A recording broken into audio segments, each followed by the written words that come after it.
আমরা সব সময় ভাবি চারপাশে অনেক মানুষ আছে, আর অনেক মানুষ থাকলেই বুঝি আমরা শক্ত। সবচেয়ে সত্যিটা হলো, সবচেয়ে ভিড়ের মাঝেই মানুষ একা অনুভব করে।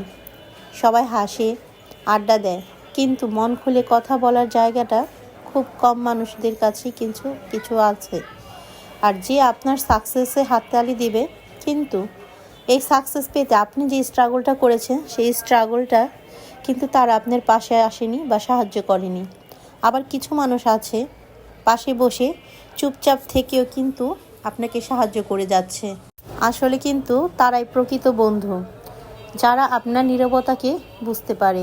বন্ধুত্ব কিন্তু প্রতিদিন একসাথে কথা বলা না, ছবি তোলাও না, কিংবা সোশ্যাল মিডিয়ায় ট্যাগ করাও না। সমস্ত কিছু ছাড়াও কিন্তু কিছু বন্ধুত্ব সারা জীবন পাশে থাকে। বন্ধু হলো আপনি দুর্বল হলে তাকে ভয় না পাওয়া, নিজের ব্যর্থতার গল্প বলতে লজ্জা না পাওয়া, এটা বুঝতে পারা আপনার সামনে থাকা বন্ধুটা আপনাকে জাজ করবে না।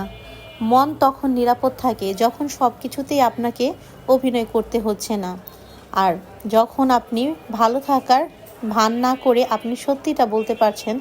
অনেক বন্ধু থাকলেও যদি আপনার কথা চেপে রাখতে হয়, নিজের অনুভূতিগুলো চেপে রাখতে হয়, আসলে সেই বন্ধুত্বের কোনো ভিত্তি নেই।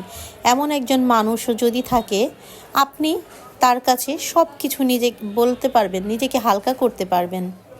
দুঃখের বিষয় হচ্ছে এইটাই, আমি এতক্ষণ যে ডেফিনেশনটা দিলাম বন্ধুত্বর, সে বন্ধুত্বটা কিন্তু নামে মাত্রই শুধু। এরকম বন্ধুত্ব আসলে এখনকার দিনে বাস্তবভাবে খুঁজে পাওয়াটা খুবই কঠিন।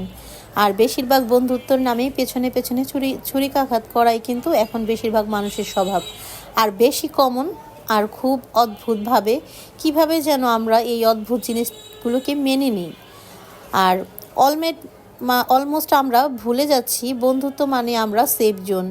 একটা মানুষের সাথে মেশার পর থেকেই আমরা মেনে নিচ্ছি যে এই মানুষগুলো আমাদের আজকে বা কালকে কোনো ক্ষতি করতে পারে বা কষ্ট দিতে পারে। আর এই অদ্ভুতভাবে খারাপ কিছু হওয়ার অপেক্ষায় কিন্তু আমরা বসে থাকি।